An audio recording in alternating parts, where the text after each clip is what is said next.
সবুজের সাথে লালের একটা দারুণ মিল আছে। আজকে আমি শাড়ি সিল্ক পরেছি। তাই হঠাৎ ভাবলাম যে আমাদের লাল যদি কি আছে, লাল কি আছে? তখন দেখলাম দারুণ একটা মসলিন শাড়ি আছে, দারুণ একটা সিল্কও আছে। আপনার কাছে কোন ম্যাটেরিয়ালটা খুব ফেভারিট বলেন তো? মসলিন নাকি এইরকম লাক্সারি সিল্ক? আমি কিন্তু একটা সুন্দর সিল্ক শাড়ি পরেছি।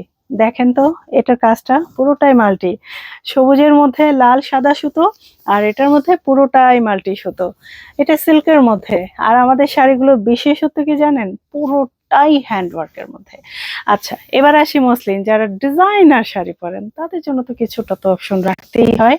তো আমরা রেখেছি, দেখেন, জামদানি প্যাটার্নের খুব সুন্দর একটা কারুকাজ করা শাড়ি, এবং পুরোটাই মসলিন, যেটা হচ্ছে সফুরা মসলিন, অর্গানজা বা টিস্যু নয়, যেটা আপনি রিজনেবল প্রাইসে পেয়ে থাকেন। তো এটা হ্যান্ডওয়ার্ক, পাশাপাশি হচ্ছে একদম pure Safura muslin, piping tassel সবকিছু অ্যাড করে। খুব দারুণ হয়েছে না? পরা শাড়িটা বেশি সুন্দর নাকি এরকম লাল শাড়ি, মসলিন নাকি সিল্ক? কোনটা করবেন, কোনটা পছন্দ, কোনটা পরবেন, কাকে কোনটা দিবেন? কনফিউজ না হয়ে কমেন্ট বক্সে করে দেন, আর দেখা মাত্র পছন্দ হলে এখনই অর্ডার প্লেস করেন। সাথেই থাকেন। আসসালামু আলাইকুম।